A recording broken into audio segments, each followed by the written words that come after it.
Hello friends, कैसे हैं आप।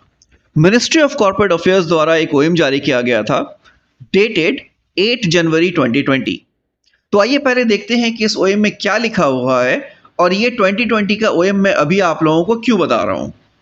Subject: submission of immovable property return IPR for the year 2019 by 31 January 2020। इसमें लिखा गया है कि in terms of rule 18(1)(2) of CCS conduct rules 1964, government servants are required to submit annual immovable property return, giving full particulars of the immovable property inherited or held on lease or mortgage, either in their own name or in the name of any member of the family or in the name of any other person। यानी कि CCS conduct rule के माध्यम से बताया गया है कि अगर आप एज अ गवर्नमेंट सर्वेंट कोई प्रॉपर्टी परचेस करते हैं, इमूवेबल प्रॉपर्टी, तो आपको उसका डिटेल अपने ऑफिस में देना होगा, whether that property is inherited और या फिर आपने लीज में लिया है या मॉर्गेज में लिया है, whether it is in your name और in the name of your family member, तो आपको ये डिटेल्स देना होगा। और अगर आपने नहीं दिया, the failure on the part of the government servant to comply with the requirement of the aforesaid provision constitutes good and sufficient reason for institution of disciplinary proceeding। अगर आप ये नहीं देते हैं तो इसे एक सफिशिएंट रीजन माना जाएगा डिसिप्लिनरी एक्शन लेने के लिए। और इसमें कुछ गाइडलाइन दिया हुआ था कि अगर आप सीसीएस सर्विस में हैं तो आप किस तरीके से फॉर्म फिलअप करेंगे, किस तरीके से आईपीआर फिलअप करेंगे, और अगर आप सेंट्रल सर्विस स्कीम में है तो आप स्पैरो के पोर्टल के थ्रू सबमिट करेंगे।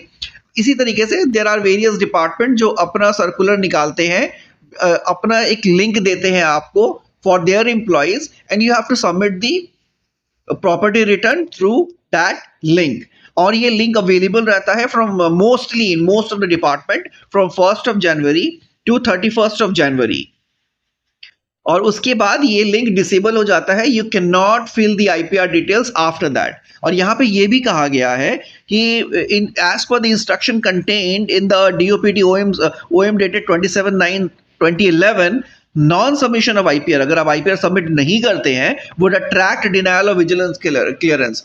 आपको विजिलेंस क्लियरेंस नहीं दिया जाएगा for empanelment, deputation, applying for sensitive post. अगर आपने डिपार्टमेंटल एग्जाम्स दिया है, प्रमोशन होने वाला है, उसके बाद भी अगर आपने ये आईपीआर नहीं भरा है तो आपको विजिलेंस क्लियरेंस के वजह से आपको वो पोस्ट नहीं दिया जाएगा, डिफर कर दिया जाएगा।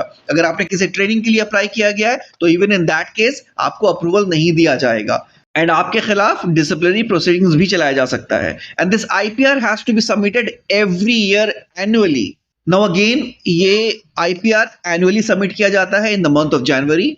मोस्ट ऑफ द डिपार्टमेंट में ये उन्होंने अपना पोर्टल ओपन करते हैं from 1st of January to 31st of January। तो आप भी अपने ऑफिस में, अपने एडमिनिस्ट्रेशन में कांटेक्ट करें एंड इंश्योर करें that you timely submit your IPR.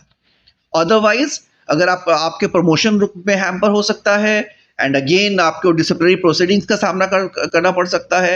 And again आप सोचेंगे कि मेरे पास कोई प्रॉपर्टी नहीं है, मैंने कोई प्रॉपर्टी लिया ही नहीं है, then why I should submit this. No, even in that case आपको एक नील फॉर्म सबमिट करना होगा। इससे रिलेटेड कोई भी क्वेश्चन है, क्वेरी है, feel free to post that in the comment section. I will get back to you on this. Thank you for watching this video.